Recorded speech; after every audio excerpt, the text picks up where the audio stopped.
Bienvenue sur Hémisphère Droit, le podcast consacré au design. Le secteur digital est en plein essor et il existe un certain nombre de métiers encore peu connus du grand public.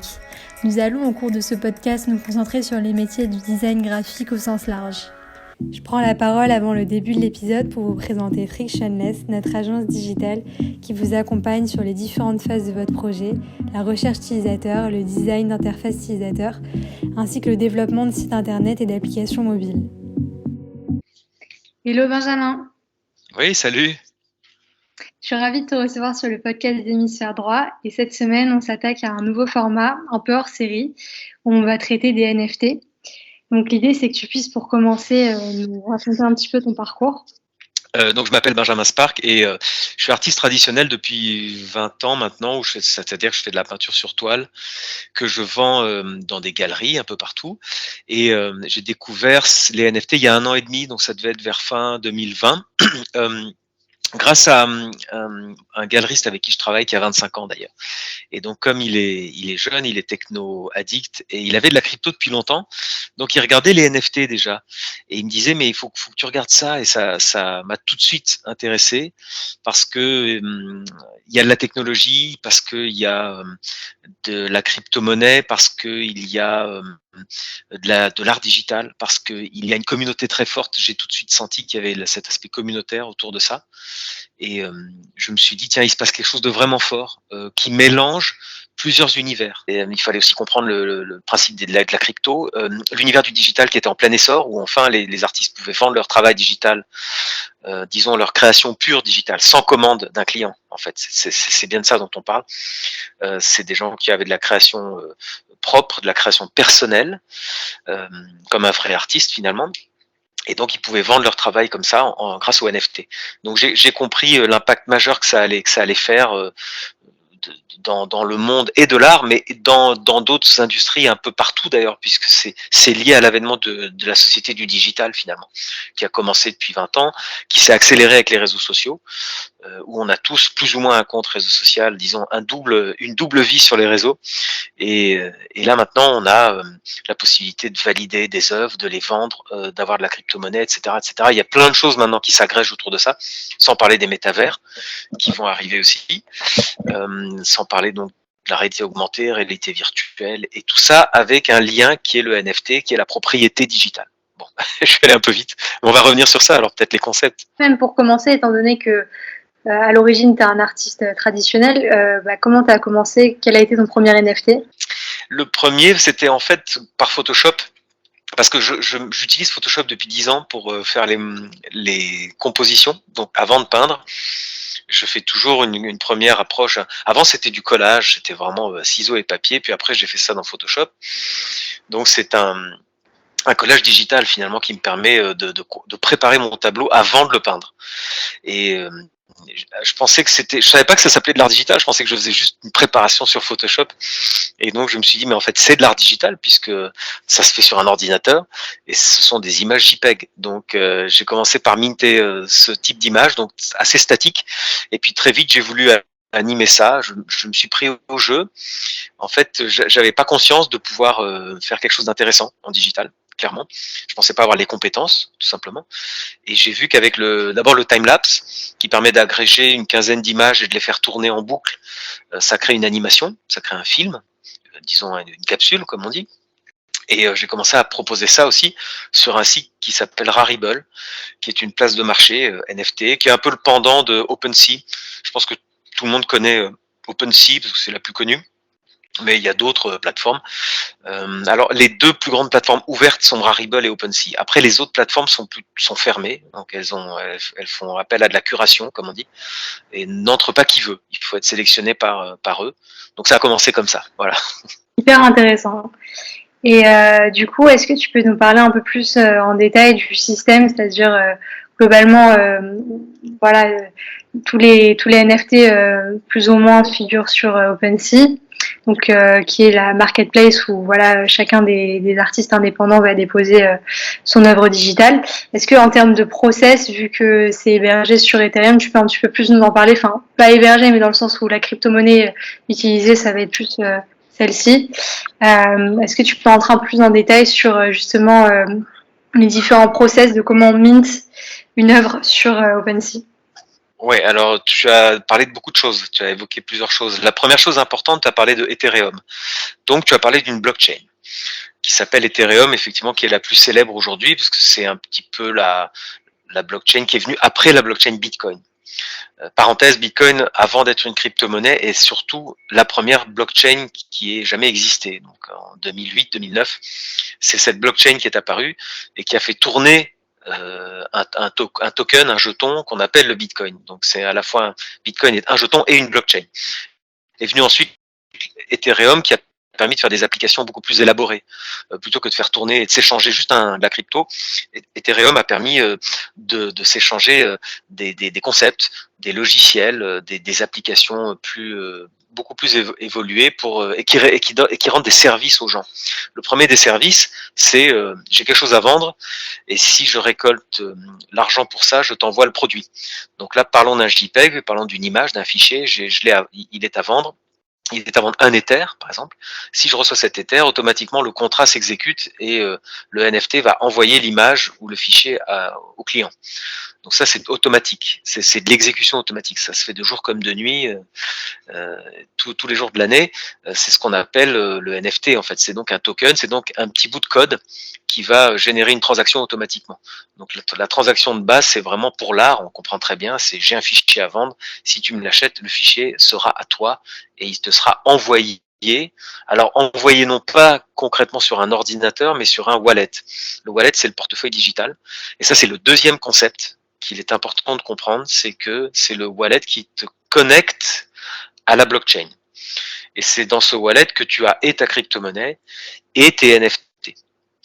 Donc à la fois ton argent digital et à la fois tes possessions digitales. Donc c'est ce wallet qu'il faut créer. Alors le plus connu c'est MetaMask puisque tu parlais de ça. Et alors c'est ce wallet là par définition qui est nécessaire pour rentrer dans le monde des NFT puisque c'est avec ça qu'on peut à la fois en créer et en acheter. C'est ce que propose OpenSea. Donc la première chose qui se passe quand on va sur le site OpenSea.io, qui est un site web. Donc on reste sur l'internet, mais quand le site va te demander de connecter ton wallet, alors là on rentre dans la blockchain. Donc on installe une couche supplémentaire qui est la blockchain et on connecte son wallet et là on voit et sa crypto-monnaie et ses NFT si on en a acheté en tout cas. Voilà, ça c'est l'étape. Qu'en penses-tu, Anna? Bah écoute, je pense que ouais, c'est assez bien résumé. Et dans l'idée, est-ce que toi tu penses qu'aujourd'hui voilà, c'est accessible pour n'importe qui de rentrer justement sur la blockchain via MetaMask? Non, c'est pas accessible pour tout le monde de la même façon que l'internet n'était pas accessible à tout le monde. En 1996 ou 97, il fallait un modem et il fallait quelques compétences informatiques. Il fallait pouvoir s'y retrouver. Envoyer un email, c'était toute une histoire. Il va se passer la même chose avec les NFT et la blockchain, c'est-à-dire que ce sera aujourd'hui totalement transparent. Qui sait aujourd'hui quand on envoie un email, qui sait ce qui se passe derrière? Est-ce que ça nous intéresse? Non. Ni les protocoles Internet, ni les technologies, ni le chiffrement, etc. On s'en fiche. Donc aujourd'hui, il va se passer la même chose, mais ça va prendre 2 ans, je pense. Donc en attendant, il faut bien faire avec. Il faut installer un wallet qui s'appelle MetaMask. Il faut acheter la crypto-monnaie. Il faut manipuler ça. Il faut comprendre ce qui se passe. Il faut pas se faire hacker. Il faut pas se faire voler ses cryptos parce qu'il y a des scams. Vous savez, comme dans l'email, il y a du phishing. Je pense que votre banque vous envoie des messages tous les jours en disant attention, vous allez recevoir des faux emails de la banque qui vous demandent de vous connecter. Eh bien, faites attention. Eh bien, dans le monde des NFT, c'est pareil. Les malveillants vont utiliser le fait que votre ignorance certaine, en tout cas l'ignorance actuelle, c'est normal, il faut s'y mettre, il faut comprendre. Et il faut se méfier de tout. Et il faut y aller avec prudence et il faut surtout se former. Donc c'est pas accessible à tout le monde, c'est pas accessible en 5 minutes. Il faut prendre le temps, mais c'est passionnant de comprendre ce qui se passe. C'est passionnant de comprendre qu'il y a tout un écosystème technique bâti sur la blockchain, la crypto-monnaie, les tokens, la 3D, la création. Bon, ça après les auditeurs ici savent ce que c'est que la création graphique, mais c'est tout un écosystème à comprendre. Donc il faut faire une démarche. Mais cette démarche vaut le coup parce que ce système va s'installer. Il est déjà, moi je pense qu'en 1 an, il s'est déjà installé manifestement un peu partout dans l'industrie. Et il est évident que c'était la brique qui manquait à l'Internet. Donc c'est pour ça que ça va si vite. C'est qu'il manquait juste une chose à l'Internet. Il manquait deux choses: la sécurité des échanges, la rapidité des échanges, notamment de l'argent et des fichiers, et puis la propriété digitale. Qu'est-ce qui fait que ce fichier, oui, on peut le copier-coller, oui, on peut faire des captures d'écran, mais qu'est-ce qui fait que je puisse revendiquer, moi, auprès du monde entier, que ce fichier, c'est moi qui l'ai créé, d'abord et avant tout? Eh bien, ça, c'est le NFT. Ouais. Et du coup, qu'est-ce que tu penses du fait que voilà, aujourd'hui on est vraiment dans le digital, mais on parle quand même, y a cette notion d'incorporation quand même. On parle aussi de phygital dans le sens où on veut faire en sorte, vu que tu le disais hein, à juste titre, il y a une énorme communauté derrière. J'ai l'impression que c'est aussi l'ambition de la création de la NFT Factory qui a ouvert cette semaine, il y a 2 jours à Paris. Qu'est-ce que tu penses justement de l'attrait de la création de cet espace?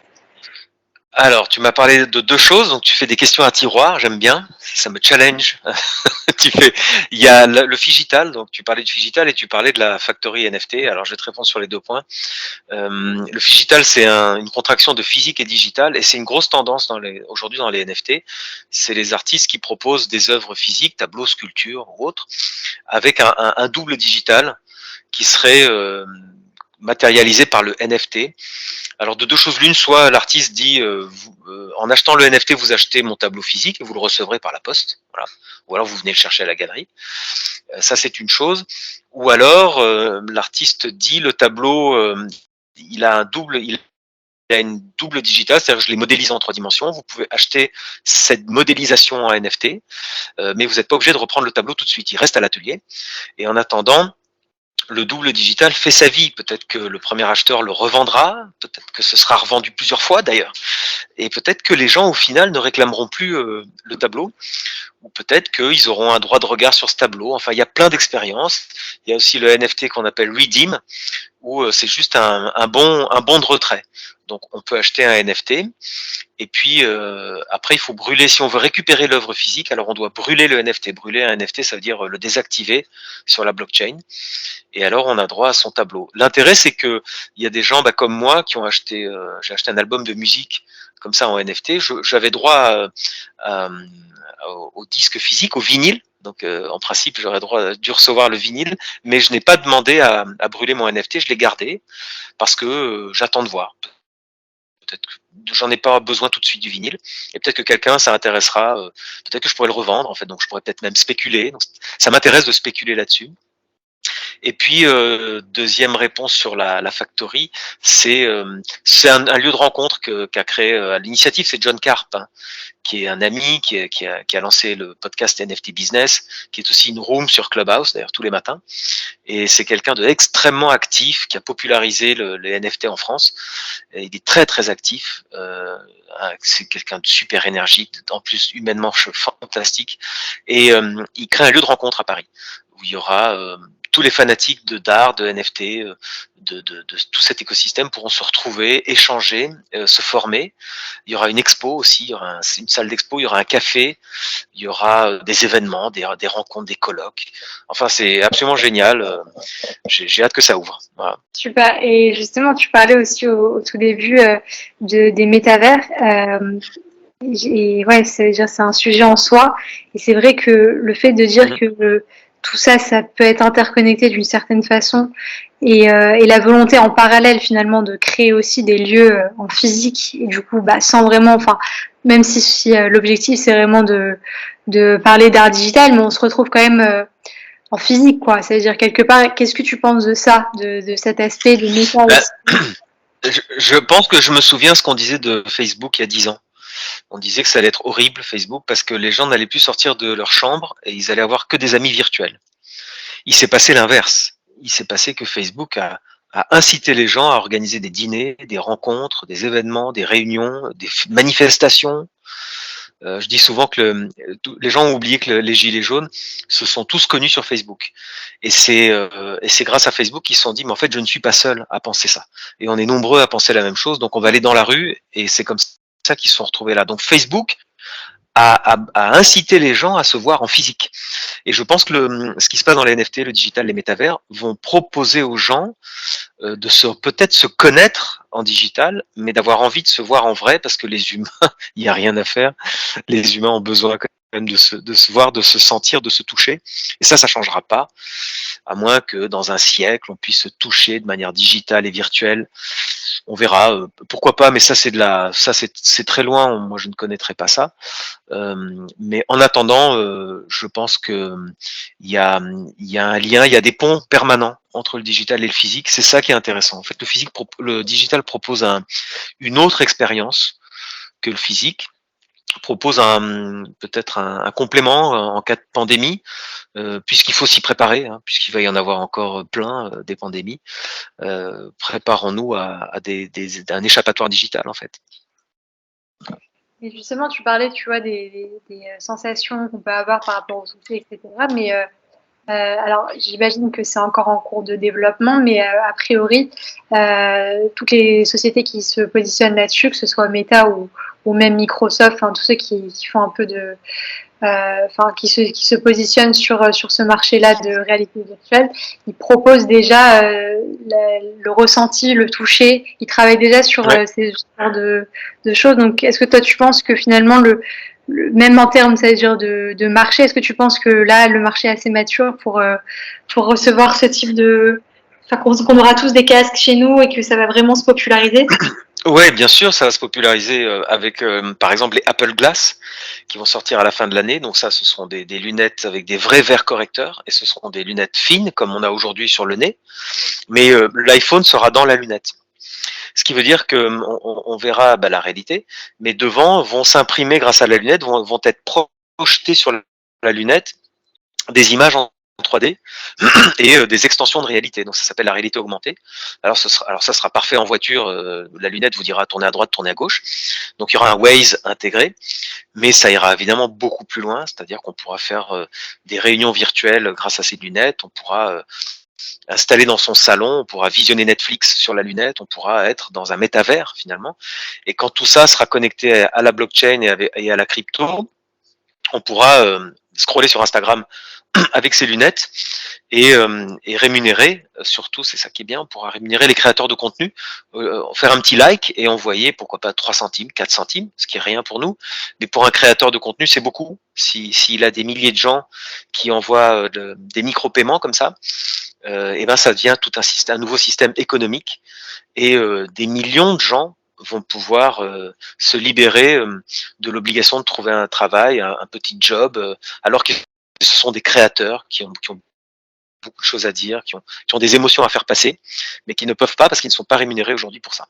Mais c'est vrai que c'est quelque chose d'intéressant à la mesure où voilà, aujourd'hui il y a un vrai sujet de...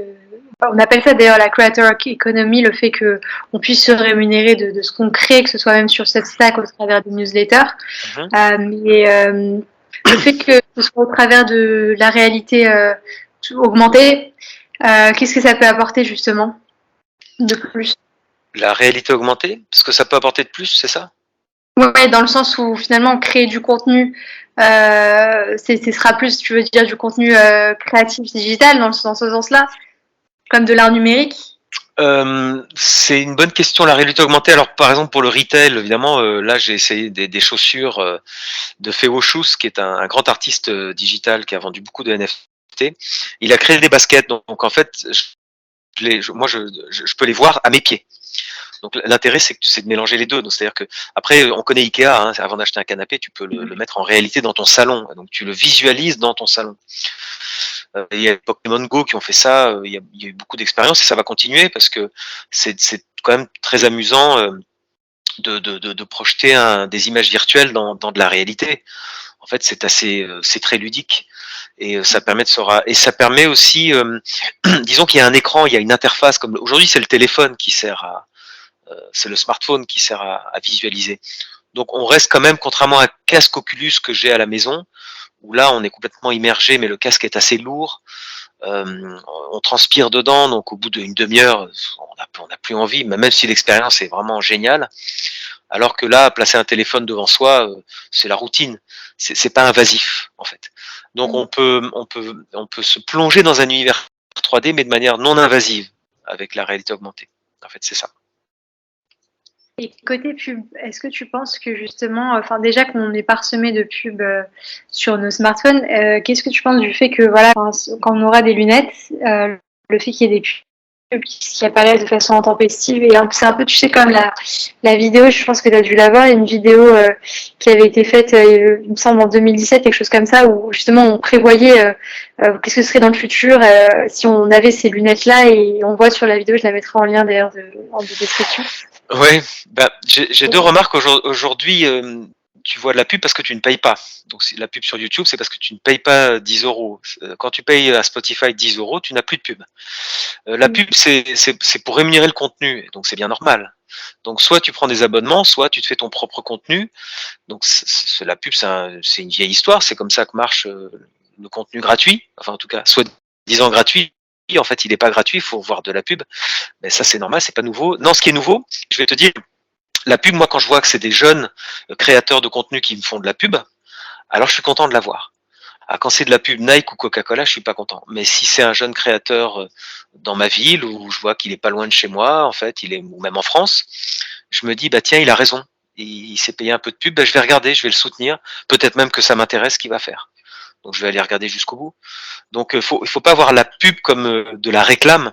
Il faut voir ça comme quelqu'un qui a fait un effort pour proposer un service, un produit. Et ben moi ça m'intéresse. Oui, non, c'est vrai que dans cette approche-là, totalement, c'est-à-dire tous les efforts que les nouveaux créateurs font, ils peuvent être que valorisés. Et côté communauté, qu'est-ce que tu peux nous dire là-dessus? Parce que c'est vrai que voilà, quand on parle NFT, on pense tout de suite communauté, on pense voilà, faut faire un Discord. Il faut vraiment pouvoir attirer du monde. Justement, moi je me demande à chaque fois sur tous les projets qui sortent et les plus connus, etc. Comment justement on arrive, c'est une force au travers de l'art, de mettre un certain nombre de personnes d'accord là-dessus, et quels sont les différents enjeux qu'il y a derrière, quoi. Oui, alors tu as raison, c'est le mot-clé, hein, communauté, ça je le vois, les gens ils disent j'ai mis mon NFT sur OpenSea, mais personne n'est venu le voir. Bah oui, évidemment, personne n'est venu le voir parce qu'il y en a aujourd'hui des millions et il faut une communauté. Alors ça a commencé avec les réseaux sociaux.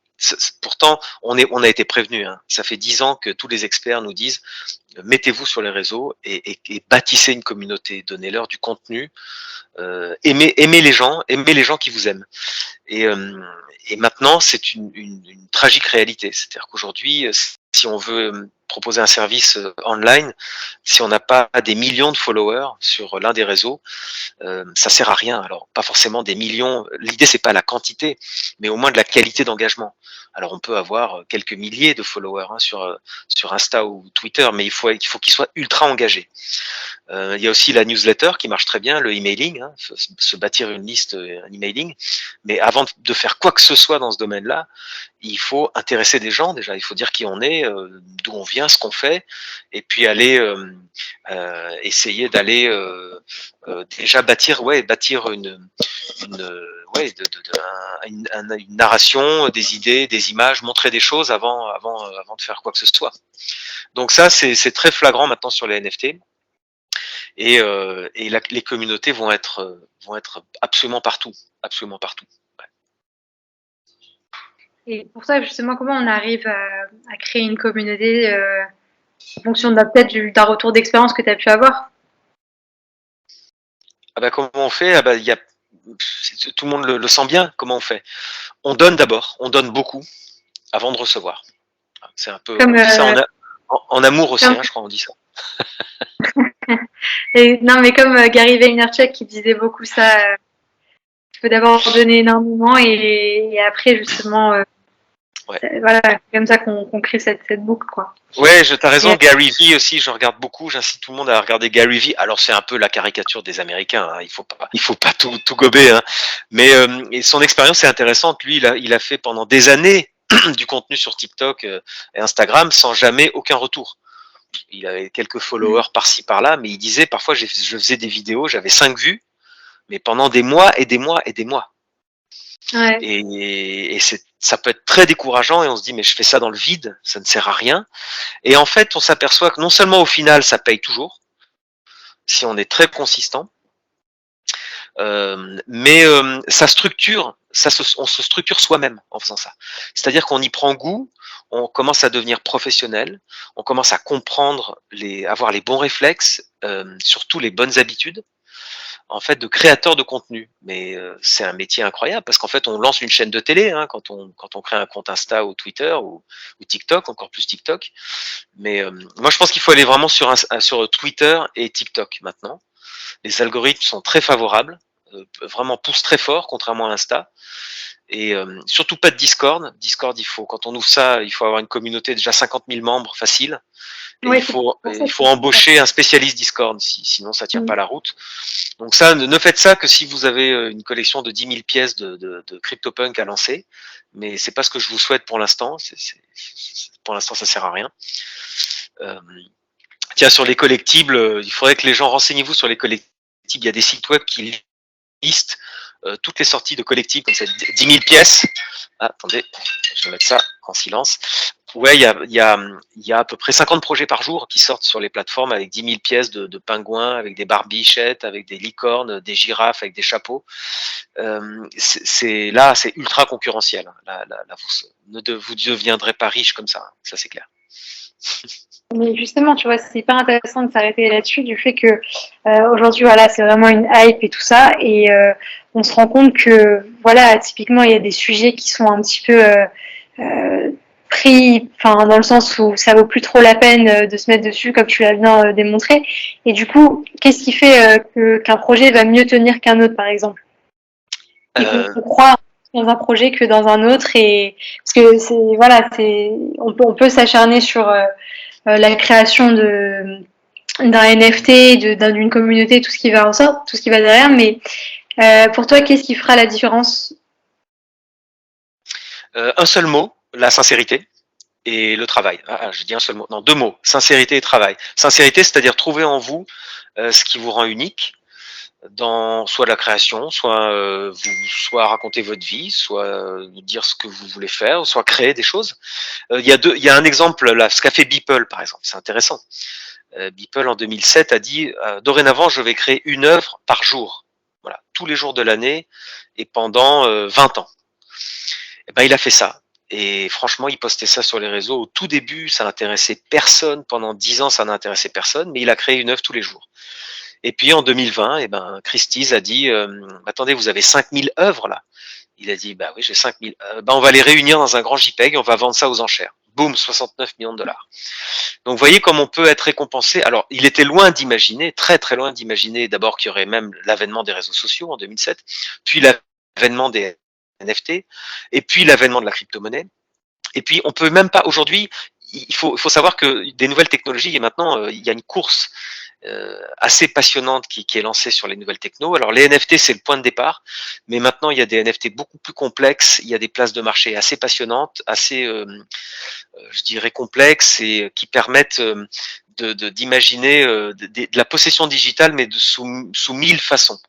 Donc on peut jouer avec sa communauté en disant le NFT peut bouger, va être évolutif en fonction du climat, en fonction des phases de la lune, en fonction des cours de bourse, j'en sais rien. Enfin, il y a 1000 choses à imaginer. Aujourd'hui, il y a toute la technologie qui permet d'imaginer des choses folles. Donc il faut se lâcher, il faut être ultra créatif. Il faut proposer à la fois des choses conceptuelles, donc des images, mais des idées, des propositions, de l'expérience, de l'aventure. On peut tout proposer. C'est ça que les gens attendent et il y a toute la techno qui est là pour ça. Donc faut se lâcher. Et toi, typiquement, en termes d'outils, qu'est-ce que tu utilises? Des outils de création? Ouais. Non, moi j'utilise bêtement Photoshop et je reviens même aussi au crayon de couleur, au pinceau en fait. Donc je crée sur papier, puis après je prends des photos, puis je manipule mes photos. J'essaie de faire aussi de la vidéo, de la 3D, mais j'en suis qu'au début. Mais j'aimerais bien explorer, comme j'adore la technologie, j'aimerais bien explorer la subtilité des smart contracts. Donc c'est les bouts de code qui gèrent les NFT. J'aimerais bien explorer ça, faire des choses un peu plus conceptuelles, peut-être qui changent dans le temps, qui permettent de jouer avec, qui proposent des énigmes aussi. Moi, je cherche dans ce rayon-là. Ok, hyper intéressant. Et est-ce que donc tu peux enfin pour ceux qui vraiment qui veulent démarrer côté NFT, est-ce que tu peux nous parler un peu des différents acteurs, parties prenantes qu'il y aurait dans un projet NFT?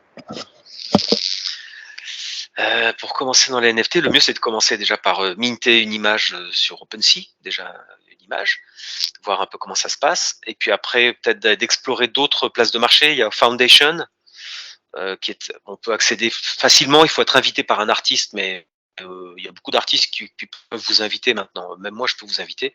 Vous allez sur mon Twitter, vous me tweetez vous me tweetez Benjamin Spark. Je vous enverrai une invitation. Donc Foundation, ça c'est une belle place de marché, très arty. Sinon, formez-vous surtout, écoutez les autres, allez voir ce que font les autres surtout. Des places de marché, il y en a beaucoup maintenant. Donc vous cherchez dans Google, Marketplace NFT, vous aurez plein de réponses. Explorez, interagissez surtout sur Twitter avec les artistes. Posez-leur des questions. En tant qu'artiste, on adore être sollicité. On adore qu'on nous interroge, qu'on nous interpelle.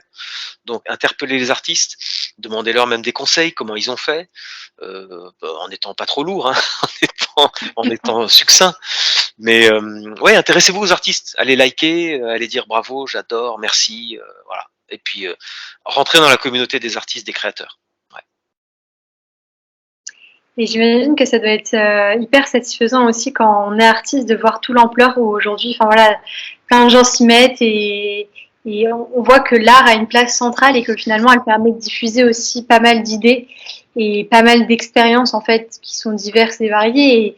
Et c'est vrai que c'est une façon de communiquer qui est différente, mais on voit qu'en fait on est à l'aube quand même de quelque chose de très nouveau en termes de modèle. Oui, c'est pas que c'est nouveau, en fait, c'est à la fois nouveau et dans la continuité. Parce que la blockchain et les NFT sont, je te dis, la brique supplémentaire à l'internet et aux réseaux sociaux. Donc c'est toujours du digital, on est toujours sur un écran. Le digital, c'est pas nouveau, l'art digital, ça fait 40 ans, mais il manquait la propriété du digital. Donc à partir du moment où on peut être propriétaire, c'est comme dans la vie réelle. Si tout le monde peut se voler les maisons, si tout le monde peut venir dormir chez toi, alors t'as pas envie d'investir dans un beau chez toi, t'as pas envie de monter 4 étages de ta maison.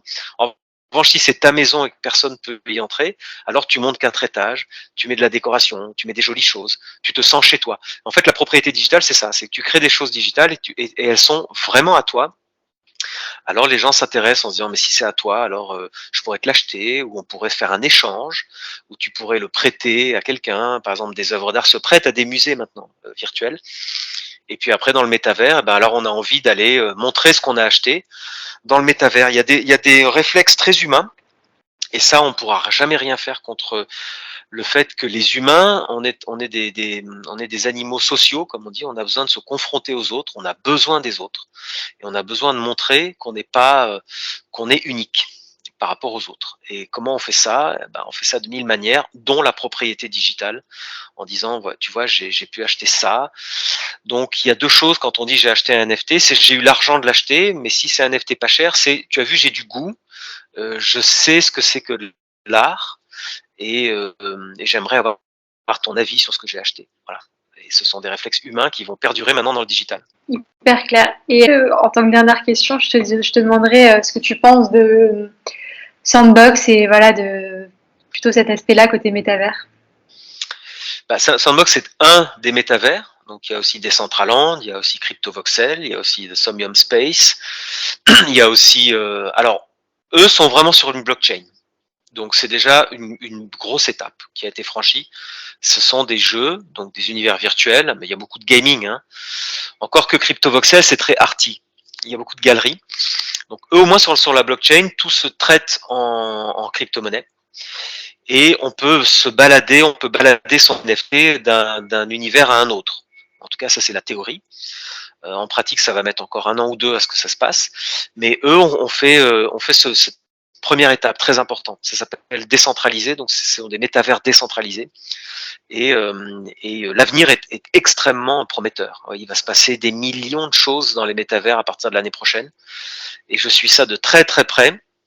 Et dans l'art, bien sûr qu'il y aura des événements artistiques qui vont être fabuleux dans le métavers. Les artistes vont pouvoir s'éclater, créer en direct, interagir avec des millions de personnes. Ça peut être vraiment, vraiment génial. Ouais. Ouais, ça me rappelle un petit peu, tu sais, ce qu'il y avait eu pendant le confinement avec Travis Scott qui a fait un concert sur Fortnite. On a vraiment l'impression qu'on retrouve, tu vois, au travers d'autres outils, hein. Mais cette proximité finalement, même au travers digital, qui, comme tu l'as dit à juste titre, peut nous rapprocher. C'est vrai que tout est une question d'approche, dans la mesure où c'est vrai qu'il y aura les gens qui vont avoir la posture plus apocalyptique, en mode tout le monde va rester chez soi, etc. Mais quelque part, ça peut aussi susciter justement l'échange et de connaître des personnes qu'on n'aurait peut-être jamais rencontrées, hein. Parce que ça peut être aussi, c'est dans le monde, quoi. C'est-à-dire, c'est très large. Oui, les humains n'arrivent jamais à comprendre que on est apte, nous les humains, on est apte à s'adapter aux changements technologiques. Tu sais, je lisais un article en 1920 là, quand les postes radio sont arrivés dans les maisons américaines. Les journalistes disaient avec la radio c'est horrible. Les jeunes écoutent le baseball à la radio et donc ne sortiront plus jouer au baseball. Et donc c'est une allégorie pour dire que moi j'ai déjà connu en 40 ans de révolution technologique le fait que l'ordinateur allait on allait devenir les esclaves des ordinateurs. Et puis l'internet c'était horrible, hein, il y avait que des images pornographiques. Et puis après les réseaux sociaux c'était horrible parce qu'on allait tous rester chez soi. Et puis le Bitcoin c'est horrible parce qu'il y a que de la mafia. Et puis les NFT c'est horrible, il y a que des scammers, il y a que de la merde. Et puis les métavers, etc., etc., etc. Et en fait à chaque fois, on s'aperçoit que c'est pas horrible parce que les humains s'adaptent. Et je pense que les humains ont compris, au fond d'eux, que le digital ne vient pas annihiler la vie réelle et que le digital n'est pas là pour remplacer la vie réelle. Le digital offre une alternative en termes de divertissement ou en termes maintenant de business. C'est une alternative au monde réel. Mais le monde réel, il est tout autour de nous. On est fait d'atomes, et donc ces atomes ont toujours besoin d'interagir avec le soleil, le vent, et puis les autres êtres humains. C'est juste une alternative, mais les gens, au début, ça inquiète. Il faut voir aussi que j'ai souvent réfléchi au fait que la science-fiction ou Netflix, on voit toujours tout ce qui est prévisible pour l'avenir, enfin tout ce qui est une anticipation de l'avenir, c'est toujours de la dystopie. Ouais, c'est toujours négatif, mais au fond, j'ai compris.